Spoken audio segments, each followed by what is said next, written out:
لا خلاص يا جماعة، رسميا صرنا ألمانستان. هلي الحلال بألمانيا ما صارت، ولك بأوروبا ما صارت، ولك بأمريكا ما صارت. وزير اخذ سندويشة فلافل مدري سندويشة شاورما وقاعد على رصيفها بياكله. تعرف شغلة يا سعادة الوزير؟ لك أبوس جنق وجهك، دخيل اللي خلقك يا أخي حلو وشخصي ومتواضع.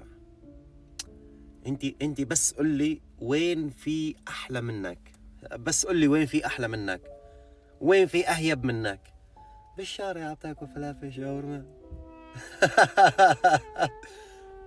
يا جماعة بتعرفوا انه في سوريا، بتعرفوا طبعا بتعرفوا انه انت تسمع باسم الوزير حلم سابقا على زمان الاسد، انه انت تلمح الوزير وهو ماشي بالشارع من على بعد المئات من الكيلومترات.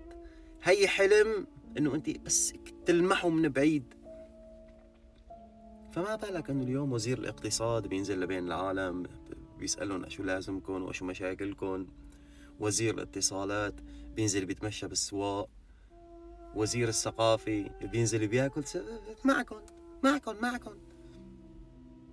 أنا من داخلي شايف في سوريا مستقبل